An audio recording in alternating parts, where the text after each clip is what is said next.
Allora, Raffaele Padrone, segretario generale dell'UGL Sicurezza Friuli Venezia Giulia. C'era un bellissimo articolo sul numero dell'Espresso della scorsa settimana dove si parla di 45.000 unità in meno in seno alla Polizia di Stato e con un'età che supera i 45 anni. Siamo la più vecchia polizia d'Europa.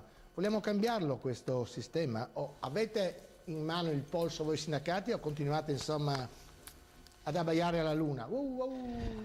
Abbaiare alla luna direi proprio di no, nel senso che abbiamo certamente fatto queste dimostranze. Proprio l'UGL Polizia, se si ricorda, ha portato anche qui in studio un bellissimo manifesto, no? Del poliziotto vecchio, ottantenne, che vede nello sfondo il giovane, da una parte c'è scritto pensione, dall'altra parte c'è scritto arruolamento, dall'altra parte.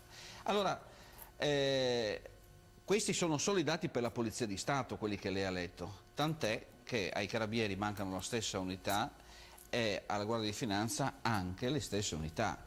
Noi che dovevamo essere, e una volta eravamo 150.000, oggi abbiamo un organico di 45.000, 60.000 e quindi solo per la Polizia di Stato. Questo è quello che abbiamo chiesto al governo precedente, io ero sempre qui a protestare, ed è quello che abbiamo chiesto al nuovo governo.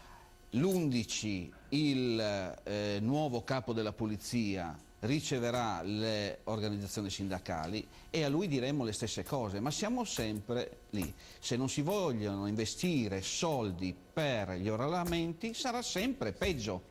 Abbiamo visto a Pordenone quante persone mancano nel giro di 5-6 anni, a Pordenone, solo a Pordenone mancano 63 unità. Il più giovane ha 45 anni, a 50 anni esiste una legge che l'operatore può fare una scelta e con una perdita di stipendio a non fare più i turni serali notturni. Vorrei sapere a mezzanotte fra 5 anni chi uscirà in macchina. Questa è la gravità, ma non se ne accorgono? Dobbiamo aspettare anche noi questo. Questo è. Grazie a ovviamente Raffaele Padrone.